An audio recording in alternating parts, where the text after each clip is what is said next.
Actually में ये पूरा फैक्ट है। 2008 में भी इस व्यक्ति ने ऐसा ही नौटंकी की थी और यूपी बिहार वालों को एमएनएस के जो सो कॉल्ड वॉरियर हैं उन्होंने ऐसा ही किया था, उनको जगह जगह पर मारा था, पीटा था मराठी को लेकर। और जैसे ही 26/11 हुआ और टेररिस्ट अटैक हुआ, उसके सारे के सारे सो कॉल्ड वॉरियर कार्यकर्ता जो थे वो पिछवाड़े में पूंछ दबाकर दिखाई नहीं दिए। और ये भी खुद दिखाई नहीं दिया, उद्धव ठाकरे दिखाई नहीं दिया, उसकी पूरी फैमिली दिखाई नहीं दी। राज ठाकरे कभी आके इसने एक शब्द नहीं बोला, क्योंकि जो बचाने वाले लोग थे, जो सेना के जो लोग थे, वो मैक्सिमम यूपी बिहार से थे। और जो फ्रंट लाइन वॉरियर के रूप में मैं वहाँ पर रहा, ताज में मैंने जाके पूरा मोर्चा संभाला, टेररिस्ट का सामना किया।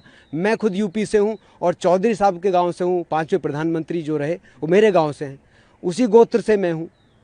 तो राजनीति हमको मत सिखाओ, राजनीति को बिल्कुल अलग रखो और भाषा को बिल्कुल अलग रखो। हमें भी प्राउड फील होता है, मराठी एक भाषा है, हमें खुद उसके ऊपर प्राउड है, बट उसका राजनीतिकरण ना करें। राजनीतिकरण बिल्कुल गलत है। अगर आपको राजनीति करनी है ना, तो काम को लेकर के करें, विकास को लेकर करें, जॉब को लेकर करें। आप जॉब क्रिएट करो। कितनी जॉब आपने क्रिएट की है? आपने कितने विकास के कार्य किए हैं? मुझे एक भी बता दो। पूरा का पूरी जो एमएनएस ने आज तक कोई भी विकास का कार्य किया हो बता दो।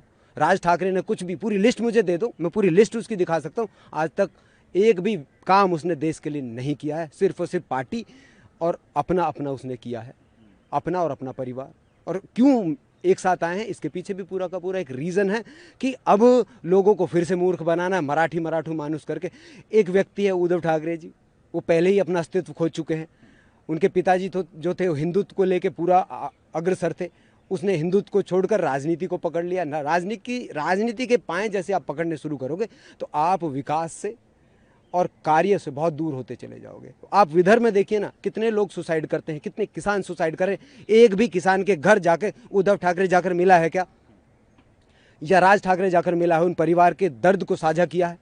आप हमेशा उन व्यक्तियों को टारगेट करते हो जो गरीब हैं, जो कामगार हैं, ऑटो ड्राइवर हैं, टैक्सी ड्राइवर हैं, कोई छोटा मोटा काम कर रहा है, उनको टारगेट करते हो।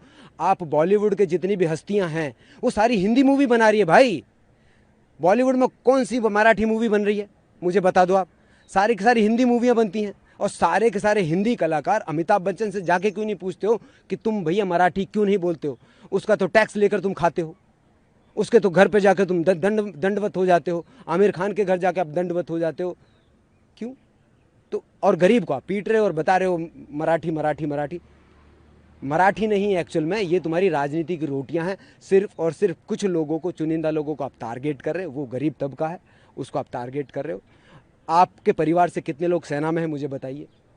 आपके परिवार से कितने लोग कामगार हैं मुझे ये बताइए? मजदूरी कौन कौन कर रहे हैं अपने परिवार से बताइए? कोई नहीं कर रहा। और गरीब मजदूर को तुम पिटवा रहे हो। वो 500 रुपये के टट्टू हैं जो जिनसे तुमने पिटवाया है उनको, इससे ज़्यादा तो उनकी औकात नहीं है। तो मैं कहूं कि अगर आपको करना है तो देश के प्रति काम करें, देश को यूनाइट करने की कोशिश करें। और सिंपल सी बात है, मैं मुंबई में 9 साल रहा हूं और मैं वहां पे मुस्कुरा के रहा हूं। मुस्कुराहट की कोई भाषा नहीं होती। मैं दुनिया के बहुत सारी कंट्रीज़ में गया हूं, मैंने स्माइल किया है ना, जहां पर भी वो सामने से मुझे स्माइल ही आई है, चाहे मुझे वो लैंग्वेज आती हो या नहीं आती हो। लैंग्वेज मैटर नहीं करती। जब कम्युनिकेशन की बात होती है तब आपकी छोटी मोटी टूटी फूटी भाषा भी काम कर जाती है, क्योंकि आपके चेहरे पे आपने एक स्माइल ओढ़ी हुई है, एक स्माइल है। और यहाँ पर तुम स्माइल की जगह पर लोगों को दर्द दे रहे हो, दुख दे रहे हो। तो तुम राजनीति में कितने सक्सेस हो पाओगे तुम्हें पता है? तुम कहीं पर भी सक्सेस हो ही नहीं पाए। इसीलिए तुम्हें शिवसेना से निकाल कर बाहर फेंक दिया गया। इसलिए फिर तुमने अपनी एक छोटी सी पार्टी बनाई, उस पर भी तुम ज़्यादा दिन टिक नहीं पाए। आप पुराने चुनाव में देख ली कितनी सीटें आई हैं उनकी, देख लो ना, पूरा इतिहास देखो। तो अब क्या है, तुम लोगों के बीच में बंटवारा करना चाहते हो, लोगों को बांटना चाहते हो और उसी बांट के आधार पर अपनी राजनीति की रोटियां सेकना चाहते हो। मैं कहूँगा कि भैया बंद करो और सबसे पहले सेना में जाओ और वहाँ पर कम से कम राज ठाकरे जी, उद्धव ठाकरे जी और जितने भी उनकी फैमिली में लोग हैं, आप जाइए 5-6 साल सेना में काम कीजिए, आप अग्निवीर बनिए, फिर थोड़ा बहुत कुछ सीख कर आइए, फिर देश को चलाने की बात कीजिए।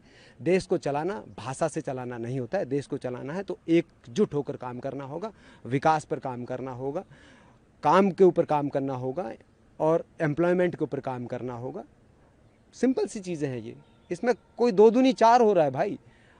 अब भाषा को लेकर आप ये सब नौटंकी करोगे तो लोग आपको बर्दाश्त नहीं करेंगे, देश आपके प्रति अगेंस्ट में होता हुआ नज़र आएगा।